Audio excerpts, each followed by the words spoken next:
নমস্কার। আজ আলোচনা করব অটো ইমিউন ডিজিজ নিয়ে। আমার চ্যানেলের শ্রোতারা তারা অনেকেই আমার কাছে জানতে চেয়েছেন যে অটো ইমিউন ডিজিজ বলতে আমরা যে রোগগুলোকে সাধারণত বুঝি আর কি, সেটা হচ্ছে rheumatoid arthritis, psoriasis, lupus, Hashimoto thyroid, type 1 diabetes, এরকম আরো অনেক নাম। অত নাম আমার করার দরকার নেই। এক কথায় অটো ইমিউন ডিজিজ, এটা কি ঠিক হয়? এই প্রশ্নের উত্তরে প্রথমে আমাকে বলতে হবে আধুনিক বিজ্ঞান বারবার বলছে অটো ইমিউন ডিজিজ পুরোপুরি ঠিক হয় না। তারা বহুভাবে রিসার্চ এখনো কন্টিনিউ করে যাচ্ছে। এখনো পর্যন্ত কোনো আধুনিক রিসার্চ বলছে না যে অটো ইমিউন ডিজিজ ঠিক হয়। কিন্তু এখানে সবচেয়ে বড় জিনিস সেটা হচ্ছে বিজ্ঞানের ওপরেও কিন্তু আমাদের সিস্টেম, আমাদের এই শরীরের যে সিস্টেম, বিজ্ঞান আমাদের শরীর সম্বন্ধে অনেক কিছু গবেষণা করে বের করতে পেরেছে, কিন্তু দুটি তিনটি জায়গায় বিজ্ঞান এখনো খুব একটা বেশি জানতে পারেনি। তার মধ্যে আমাদের মস্তিষ্কের কার্যকলাপ কিভাবে হয় বা মস্তিষ্কের কার্যকলাপ সম্বন্ধে বিস্তারিত জ্ঞান এখনো বিজ্ঞান পুরো সংগ্রহ করে উঠতে পারেনি। আর একটা জিনিস বিজ্ঞান পারেনি, সেটা হচ্ছে আমাদের শরীরের ইমিউন সিস্টেম, অর্থাৎ রোগ প্রতিরোধ ক্ষমতা ঠিক কিভাবে ম্যানেজমেন্ট হয়, কিভাবে বাড়ে, কিভাবে কমে, এ ব্যাপারে এখনো বিজ্ঞান পরিষ্কার কোনো কথা বলতে পারছে না। তাহলে যখন অটো ইমিউন ডিজিজ যারা সাফার করছেন, তারা যদি আপনি জানতে চান যে আপনার রোগের কারণটা কি, আপনি দেখবেন সবার প্রথমেই আপনি বুঝতে পারছেন অটো ইমিউন ডিজিজ, অর্থাৎ অটোমেটিক ইমিউনিটির সঙ্গে, মানে রোগ প্রতিরোধ ক্ষমতার সঙ্গে একটা সম্পর্ক নামের মধ্যেই জুড়ে আছে। তাহলে বিজ্ঞান যখন ইমিউনিটির উপরে পুরোপুরি সিদ্ধান্ত এখন নিতেই পারেনি, তাহলে আমরা কেন মন থেকে মেনে নেব যে অটো ইমিউনিটি ঠিক হয় না? এই জায়গাটা আগে বুঝতে হবে। দেখুন, আমাদের যে উইল পাওয়ার, আত্মবিশ্বাস, আপনারা যদি বিভিন্ন সোশ্যাল মিডিয়ায় সার্চ করেন, দেখবেন উইল পাওয়ার মানুষকে মৃত্যুর হাত থেকে ফিরিয়ে আনতে পারে। তার অনেক তথ্য, অনেক প্রমাণ, অনেক বই আছে যে আপনি যদি ভাবেন আপনি সুস্থ, তাহলে আপনাকে অসুস্থ করা খুব মুশকিল। এবং বারবার প্রমাণিত হয়েছে যে শুধু মনে করাতে আপনি সুস্থ হয়ে গেছেন। ঠিক আছে? তাহলে এইটা বিজ্ঞান স্বীকার করে যে উইল পাওয়ার, আত্মবিশ্বাস, তার একটা বিরাট ভূমিকা আছে। আমাদের যে কোনো অসম্ভব রোগ থেকে বেরোতে গেলে প্রথম দুটো কাজ করতে হবে। প্রথম কাজ, সেই রোগ সম্বন্ধে ভয় দূর করতে হবে। আমরা কি করি? রোগ হয়েছে, ওরে বাপরে, ভয়ে আমরা অর্ধমিত হয়ে যাই। প্রথমে সেই রোগ সম্বন্ধে ভয় দূর করুন। আর ভয় কখন দূর হবে? যখন আপনি সেই রোগ সম্বন্ধে বিস্তারিতভাবে আপনি জ্ঞান অর্জন করবেন। আমরা বিভিন্ন রোগে আক্রান্ত হয়েই আমরা ছুটি ডাক্তারের কাছে। কেন রোগটা হলো, কি কারণে রোগটা হলো, আগামী দিনে আর যাতে রোগ না হয় তার জন্য আমাকে কি করতে হবে, না এ ব্যাপারে আমি কোনো নিজস্ব জ্ঞান অর্জন করলাম, না আমি কারোর কাছ থেকে নিলাম, আমি শুধু ওষুধের উপর ভরসা করলাম। আচ্ছা, আপনি ভেবে বলুন তো, যে আমাদের আয়ুর্বেদ বা প্রকৃতির নিয়ম অনুযায়ী আমরা অন্তত মনে করি পৃথিবীতে যত রকম রোগ আছে, এ থেকে জেড পর্যন্ত আপনি যত রোগের নাম শুনেছেন, হ্যাঁ, অ্যাক্সিডেন্ট বাদে, ওটা তো মানুষের হাতে না, শরীরবৃত্তীয় যেসব কার্যপ্রণালীর মধ্যে যে বিশৃঙ্খলা, যে রোগ, সমস্ত রোগের মূল শুরু হয় আপনার ইনডাইজেশন দিয়ে। বদহজম, গ্যাস, অ্যাসিডিটি, এগুলো থেকে শুরু, যে কোনো রোগের শুরু কিন্তু পেট। আপনি না মানতে পারেন, কিন্তু তথ্য তাই বলছে, বিজ্ঞান তাই মানে, আয়ুর্বেদ তো বহুদিন আগে বলে গেছে।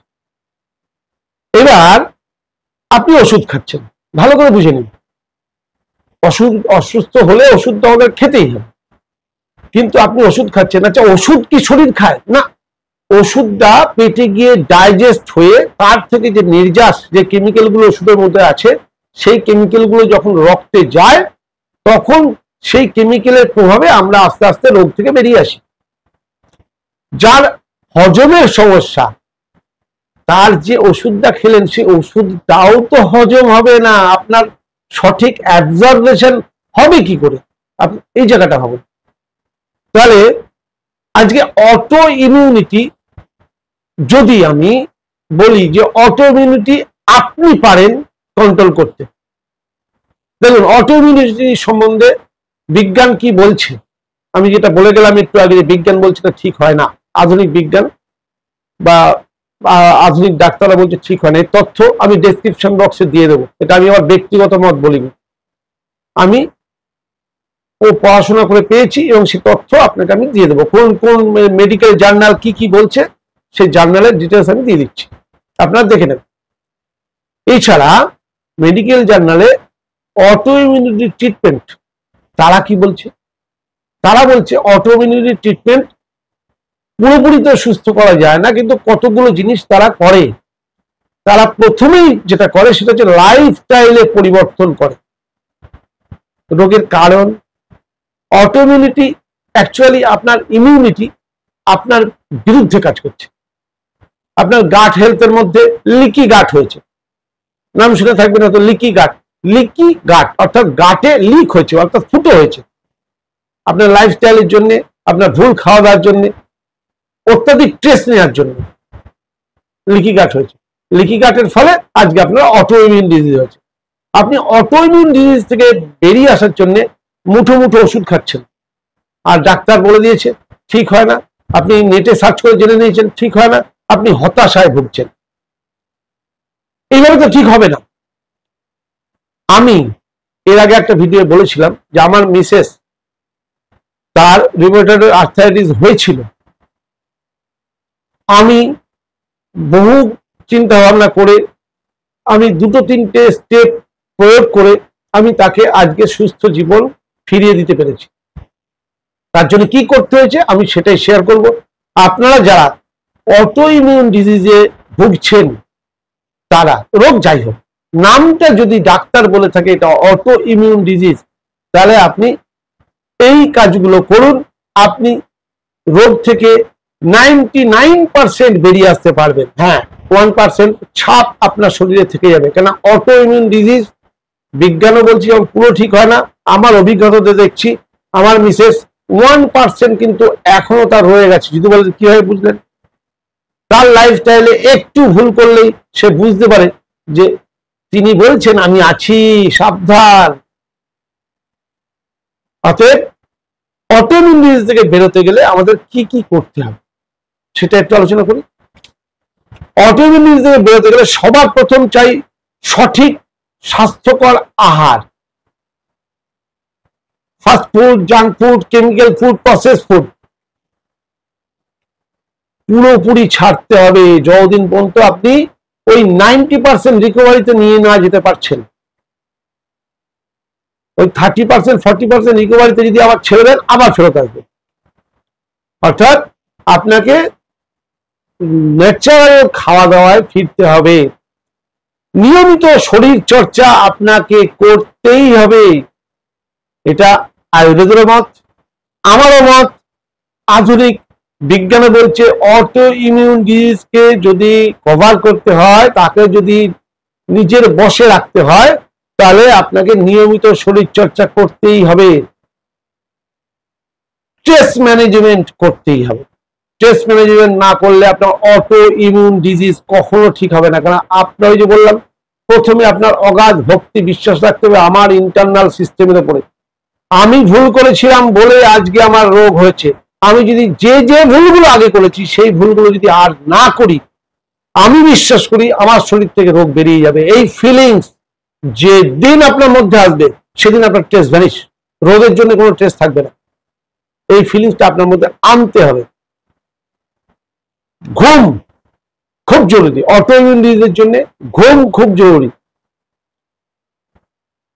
সঠিক মানে মিনিমাম 7 থেকে 9 ঘন্টা সঠিক সময়, অর্থাৎ রাত্রিবেলা ঘুম খুব জরুরি। ন্যাচারোপ্যাথির যত রকম ব্যবস্থা আছে, যেমন সানলাইট নেওয়া, খালি পায়ে মাটিতে হাঁটা, অ্যালকালাইন ওয়াটার খাওয়া, এরম ধরনের আরো কিছু প্রাকৃতিক থেরাপি আছে। তার মধ্যে সবচেয়ে বড় থেরাপি হচ্ছে ক্লিনজিং থেরাপি। ডক্টর পিউস সাক্সেনা আবিষ্কার করা ক্লিনজিং থেরাপি। আমি সেই থেরাপি কিছুটা শিখেছি এবং গাইড করি। তা ক্লিনজিং থেরাপি অর্থাৎ আপনার শরীরে যে টক্সিন জমে আছে টক্সিনকে বের করা। বিভিন্ন ক্লিনজিং আছে, 28 ধরনের ক্লিনজিং আছে। তার মধ্যে যেটা যত দরকার সেটা করানো হয়। ভেতর থেকে পরিষ্কার না করলে আপনি কি করে আপনি ভেতরে আপনি রোগমুক্ত হবেন? আপনি এর আগে শুনেছেন যে রোগমুক্ত হতে গেলে পরিষ্কার করতে হয়। আয়ুর্বেদের ষটকর্ম পঞ্চকর্মের কথা বলা আছে, সেটাই আধুনিকভাবে ডক্টর পিউস সাক্সেনা এনেছেন ক্লিনজিং থেরাপি। সেই ক্লিনজিং থেরাপির শরণাপন্ন আপনাকে হতে হবে। আপনারা যদি আমার প্লে লিস্টে গিয়ে দেখেন পেশেন্ট ওপিনিয়ন, সেখানে দেখবেন অটোইমিউন ডিজিজ পেশেন্টেরও ফিডব্যাক আছে, যারা শুধু লাইফস্টাইল চেঞ্জ করে রোগ থেকে 99% নিজেকে রিকভার করেছে। সে এখন স্বাভাবিক জীবনে, একটা 30 বছরের ছেলে তার জীবনটা কতটা এনজয় করেছিল সে ভাবুন তো। কিন্তু সে মারাত্মক সোরাইসিসে ভুগছিল, সেই জায়গা থেকে সে নিজেকে বার করে আনতে পেরেছে। শরীরের ইমিউনিটির উপরে সবসময় আপনাকে খেয়াল রাখতে হবে যে শরীরের ইমিউনিটি যেন টপ লেভেলে থাকে, অর্থাৎ নিজস্ব রোগ প্রতিরোধ ক্ষমতা। ইমিউনিটি বাড়ে কিসে? ইমিউনিটি বাড়ে সবচেয়ে বেশি ইমিউনিটি বাড়ে ফাস্টিং এ। সেটা 2016 সালে ডক্টর ওসি নোরি ওসুমি, জাপানি এক সায়েন্টিস্ট প্রমাণ করে গেছেন যে ইমিউনিটি বুস্টার হিসেবে একমাত্র ফাস্টিং এর বিকল্প নেই। ফাস্টিং করলে আপনার শরীরের সমস্ত ধরনের সমস্যা রিকভারি করা যায়। তাহলে আপনার ইমিউনিটি বুস্টের জন্য ফাস্টিং, ইমিউনিটি বুস্টের জন্য সানলাইট, ইমিউনিটি বুস্টিং এর জন্য রেগুলার এক্সারসাইজ, এগুলো আপনাকে করতেই হবে। আর ভিটামিন মিনারেলস এর ব্যালেন্স শরীরে যেন ঠিক থাকে, তার জন্য না কেমিক্যাল আমি বলছি না, ন্যাচারালি ভগবানের তৈরি ভিটামিন মিনারেলস এর বহু সোর্স আছে, সেগুলোকে আপনাকে ন্যাচারালি কনজিউম করতে হবে যাতে আপনার শরীরে ভিটামিন মিনারেলস এর ঘাটতি না হয়। এই তো কটা জিনিস। পারবেন না?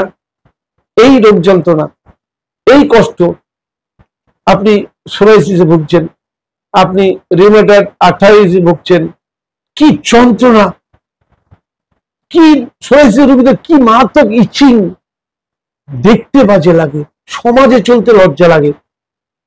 একটু নিজেকে তার লাইফস্টাইল পরিবর্তন করে নিজের মধ্যে এই পরিবর্তন আনার চেষ্টা করাটা কি খুব বোকামি হবে? জ্ঞান অর্জন করুন, আমাকে বিশ্বাস করবেন না। আজকে আমি ভিডিওটা কেন করলাম, উদ্দেশ্য হচ্ছে আমাকে অনেকেই প্রশ্ন করেছেন অটোইমিউন ডিজিজ কি ঠিক হয়। আমি নিজে, আমার স্ত্রীর এবং আমার একজন রিলেটিভের, একজনের সোরাইসিস, একজনের রিউমেটয়েড আর্থ্রাইটিস, দুটোকে আমি সম্পূর্ণ বলবো না, 99%, 1% আছে। কখন সে বুঝতে পারে? যখনই সে তার লাইফস্টাইলে কিছু ভুল করে। যেমন গ্লুটন আজকাল যে কোনো ময়দা বা যে কোনো আটা, গম, আজকাল তো যে গমগুলো পেট মোটা মোটা গম এসে গেছে, ফলে কি হয়, জেনেটিক্যালি মডিফাইড ফুড বানাতে গিয়ে তাতে গ্লুটনের পরিমাণ বেড়ে গেছে, যে গ্লুটন অটোইমিউন ডিজিজের জন্য মারাত্মক বিষ। ঠিক আছে। অ্যানিম্যাল প্রোটিনের মধ্যে সবচেয়ে বড় জিনিস হচ্ছে দুধ। বা দুধ জাতীয় প্রোডাক্ট, এটা আপনার অটোইমিউন ডিজিজের রোগীদের জন্য মহাবিষ। আরে বাবা, ওটা না খেয়েও তো মানুষ বাঁচে, আপনাকে ওটাই খেতে হবে। এরকম ধরনের কিছু জিনিস নিজের মধ্যে চেঞ্জ করলে আপনি কিন্তু আজকের দিনেও সুস্থভাবে জীবন কাটাতে পারেন। আপনার ডাইজেশন ভালো হবে, আপনার আগামী দিনগুলো সুন্দর হবে। ভিডিওকে আর লম্বা করবো না, আপনারা সবাই বলছেন শর্টে বলুন, জানি না শর্টে কিভাবে, আমার জানা নেই। আমি আমার মনের বক্তব্য আপনাদেরকে তুলে ধরবো। আমার এই বক্তব্যগুলো আশা করি আপনাদের কাজে লাগবে। নিজেদেরকে মোটিভেট করুন, রোগ নয় রোগের কারণ খুঁজুন, সেই সম্বন্ধে জ্ঞান অর্জন করুন আর তাকে দূর করুন, আর অনাবিল আনন্দ উপভোগ করুন। সুস্থ থাকুন। নমস্কার।